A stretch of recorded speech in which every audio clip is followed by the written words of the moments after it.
আল্লাহ রাসূল বলেছেন প্রত্যেকটা পরিবারে অভিভাবককে আল্লাহ রাখার দায়িত্ব দিয়েছেন। প্রত্যেকটা পরিবারের যিনি অভিভাবক তাকে আল্লাহ রাখালের দায়িত্ব দিয়েছেন। জোরে কোন সুবহানাল্লাহ। হয়তো আপনারা বলবেন হুজুর আমার তো গরু ছাগল নাই, আমি কার রাখালি করব? আমার তো গরু ছাগল নাই, আমি কার রাখালি করব? আপনি চোখ বন্ধ করে দেখেন, আছে? চোখ বন্ধ করে আছে। আমি চোখ বন্ধ করে দেখতেছি আমার একটা 45 বছরের গাভী আছে। আমার গাভীর বয়স আপাতত 45। আমার গাভী মানে আমার বউ। আপনার চোখ বন্ধ করে দেখেন, আপনার একটা আইডিয়া আছে, আইডিয়ার বয়স 22। আইডিয়া মানে আপনার একটা ছেলে। আপনি চোখ বন্ধ করে দেখেন আপনার একটা বকনা আছে। বকনা গরু না, ওটা হলো বকনা। আপনার একটা মেয়ে বয়স হলো 17। এই তিনটার উপর আপনার রাখালি করা ফরজ। কথা বলেন, তিনটার উপর রাখালি করা ফরজ। আপনি এশার নামাজ পড়লেন মসজিদের সামনে কাতারে, যখন মসজিদ থেকে বের হচ্ছে নিয়ত করছেন আল্লাহ আমি তো এশার নামাজ মসজিদে পড়লাম, বাড়িতে আমার ম্যাডাম এশার নামাজ পড়ছে, আমি যাই দেখবো আমার বউ হয় কোরআন শরীফ পড়তেছে নাই তসবিহ টিপতেছে। এই নিয়তে আপনি নামাজ পড়ে বাড়িতে সুবহানাল্লাহ ঢুকছেন। ঢোকার পরে দেখেন উত্তর সাইডের ঘর থেকে লোলো লোলো লোলো করে পূজার বাদ্য বাজতেছে। কেন? আমি সামনে কাতার নামাজ পড়লাম, আমার বাড়িতে পূজার বাদ্য কেন? আপনি ঘর ঢুকে দেখেন আপনার গাভী, আপনার বউ স্টার জলসাজি বাংলা দেখতেছে। এখন আপনি কি রাখালি করবেন? কথা বলেন তো, কি রাখালি করবেন? আপনার বউ বাংলাদেশের যদি কোনো চ্যানেল দেখতো ভাইরে, তাহলে পূজার বাদ্য বাজতো না। কারণ ভারতেরা তাদের ধর্মকে এত ভালোবাসে যে প্রত্যেকটা নাটকে তাদের ধর্মের প্রচার করে। আর আমাদের বাংলাদেশের নাট্যকারেরা এরা ধর্ম দেখতে পারে না, এজন্য প্রত্যেকটা নাটকে যারা ধর্মের পাঠ করে তারা লুচ্চামি করে। জোরে কোন কথা দেখতে? এই শালা হুমায়ুন ফরিদি, তারপরে সাদেক বাচ্চু, এটিএম সাদুজ্জামান, এরা সারা জীবন মাথার টুপি দিয়ে এক হাঁটু লম্বা দাড়ি ধুয়ে জুব্বা অর্ধে লুচ্চামি করছে। জোরে কোন কথা ঠিক কিনা? সিনেমার মধ্যে দেখেন হুমায়ুন ফরিদি টুপি মাথা দাড়ি মুখর একটা মেয়ে মানুষের দিকে সত্যি মারতেছে। জনগণ সিনেমা দেখতে হুজুর লুচ্চারে, হুজুর লুচ্চারি, হুজুর। প্রত্যেকটা নাট্যকার আমাদের বাংলাদেশের হল নাস্তিক। নাস্তিক দলে কোন কি নাটক সিনেমার মধ্যে দিয়ে আলেম আমাদের সম্মানকে নষ্ট করে। ভিলেনের চরিত্র খারাপ, ওর মাথার টুপি করে দিছে। আর শাকিব খানের চরিত্র সবচাইতে খারাপ, ওর কাছে কেউ গেলি প্যাট ভরে দেয়, ও আব্বান আছে ভালো। জোরে কথা কর না কেন?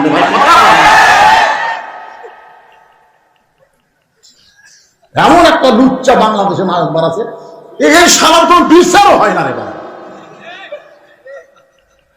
বিচার করা লাগবে না। কে 2.5 বছর পরে বুবলি বলতেছে শাকিব খানের ফোন, 2.5 বছর আগে তুই কষলি কেন?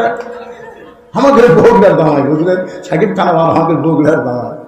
একটা হিন্দু মেয়ে মুসলমান বানালো, অপু অপু মুসলমান বানালো। আমি খুব দোয়া করছি যাকবারে শাকিব খানের ক্ষমতা আছে, হিন্দু মুসলমানরা বিয়ে করছে।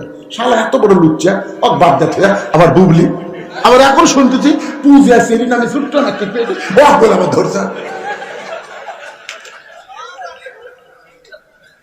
কি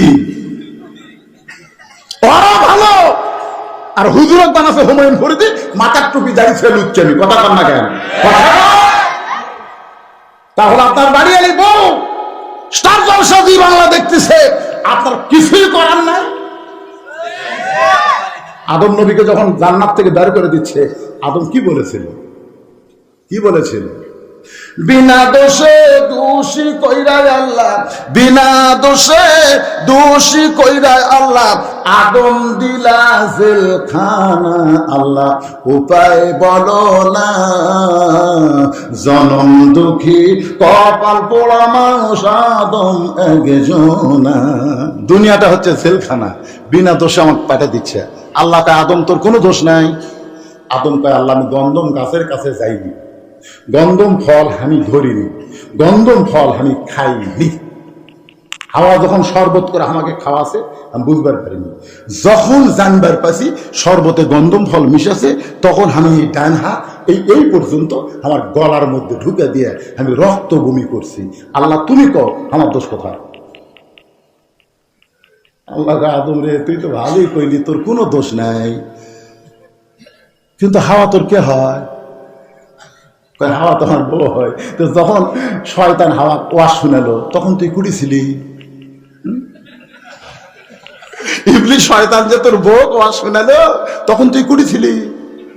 তোর বউতে স্টার জলসা জি বাংলা ইবলিস শয়তানের ওয়াজ দেখতেছে, তুই তখন কুটিছিলি? কি গন্তব্য না?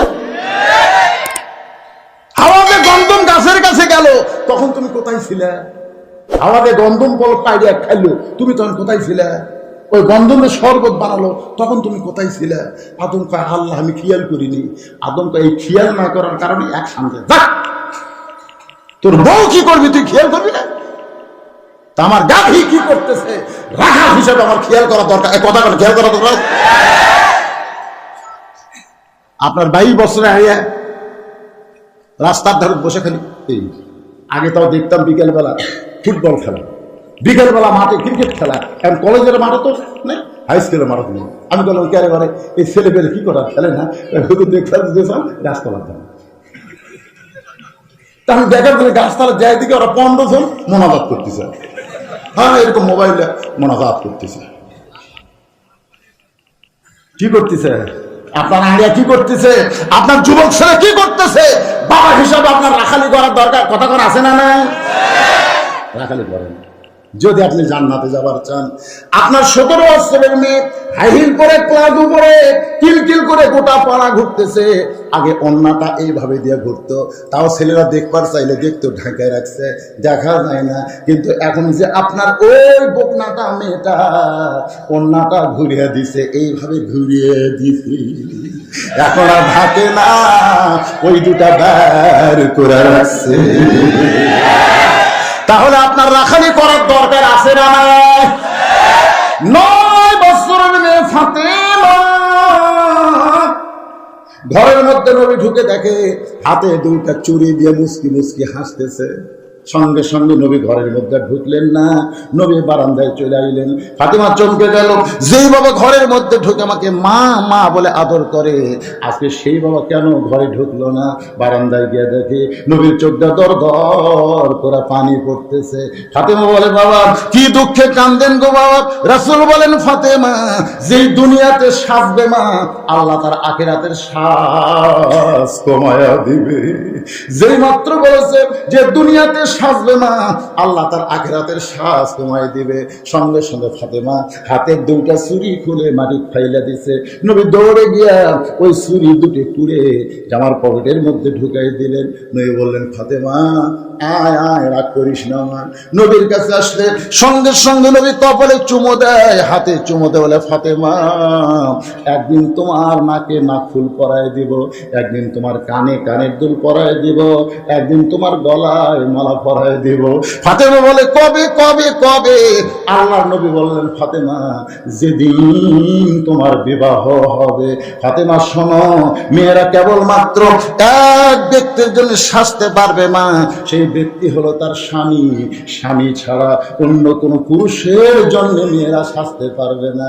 তুমি মনে করো না তোমার বাবা নবী বলে তুমি জান্নাতে যাবে, তোমার বাবা আল্লাহ নবী বলে আল্লাহ তোমাকে জান্নাত দিবে। ও ফাতেমা জান্নাতে যদি যাবার চাও তাহলে জান্নাতের আমল করে তোমাকে জান্নাতে যেতে হবে। কি আমল? কি আমল? মায়েরা বসে আছেন পর্দায়, মা আমি মাইকের জন্য আর 4 মিনিট ওয়াজ করবো। আপনারা রাগ করতেছেন? না করলে আর আবার বাড়ির যাবে হুজুর আলুকে আমাকে ওয়াজ করলো না। না মেয়েকের জন্য বেশি ওয়াজ করা লাগে না, আল্লাহ বেশি ওয়াজ করেনি, খালি বলছে 4টা আমল করো। আমার করে এত আমল দিতে ভাই, কিন্তু মেয়ে করে মাত্র 4টা আমল। 1 নম্বর আমল নামাজ পড়ো, 2 নম্বর রোজা করো, 3 নম্বর স্বামীর কথা মতো চলো, আর 4 নম্বর সতীত্বের হেফাজত পর্দা করো। এই 4টা আমল যদি তোমরা করতে পারো 8টা জান্নাতের দরজা আল্লাহ খুলে দিবে। তো গভীর রাত্রে খাদিজাতুল কুবরা নবীর হাত ধরে কাঁদতেছে। রাসূল বলে খাদিজা কাঁদো কেন? বলে কান্দার কারণ হলো যে কোনো সময় আমার মৃত্যু হবে, যে কোনো সময় মৃত্যু হবে, তার আমার কোনো খোঁজ খবরই নাই। আল্লাহ রাসূল বলেন খাদিজা আপনার খোঁজ খবরই হলো 10 জন পুরুষকে আল্লাহ জান্নাতের সার্টিফিকেট দিয়েছে, 10 জন নারীকেও আল্লাহ জান্নাতের সার্টিফিকেট দিয়েছে। পুরুষের মধ্যে 1 নম্বর হলো আবু বকর, আর নারীদের মধ্যে 1 নম্বর হলো খাদিজাতুল কুবরা। সঙ্গে সঙ্গে মা খাদিজা দাঁড়ায় মুসকে মুসকে হাসতেছে। রাসূল বলে, খাদিজা হাসো কেন? বলে, হাসার কারণ হলো 1 নম্বর জান্নাতি। আল্লাহ রাসূল বললেন, পুরুষের মধ্যে 2 নম্বর জান্নাতি ওমর, 3 নম্বর ওসমান, 4 নম্বর আলী। তাহলে নারীদের মধ্যে 2 নম্বর জান্নাতি কে হলে ভালো হয়? খাদিজা বলতেছে, রাসূলুল্লাহ, নারীদের মধ্যে 2 নম্বর জান্নাতি আমার ফাতেমা হলে ভালো হয়। আল্লাহ রাসূল বলতেছে, খাদিজা এটা কেমন কথা? আল্লাহ তোমাকে 4টা মেয়ে দিছে, একটা হলো রোকেয়া, একটা জয়নাব, একটা হলো কুলসুমা, আর একটা হলো ফাতেমা। অন্য 3টা মেয়ের কথা না বলে তুমি ফাতেমার কথা কেমনে বললা? খাদিজা বলে, হুজুর আপনি হলেন আল্লাহর নবী, আপনি হলেন বাবা, আপনি জানেন না মা জানে কে কেমন সন্তান, এটা বাবা জানে না, এটা জানে তার মা। বাবা আনন্দে মাতিয়া সাগরে ভাসাইয়া সেই যে চইলা যায় খবর লয় না। মাজন ধরিয়া উদরে কতই কষ্ট করে, 10 মাস পরে পায় প্রসবের বেদনা। এমন দরদি ভাবে কেউ হবে না আমার মা, মা গো। সুবহানাল্লাহ হবে না? হয়তো বলবেন, হুজুর একটা গান গালেন তাই সুবহানাল্লাহ। এটা কি খালি আমার গান না, কোরআনের গান? ওয়াসাইনাল ইনসানা বিওয়ালিদাইহি ইহসানান হামালাতুহু উম্মুহু। উম্মুহু মানে কি? তোমাদের মা।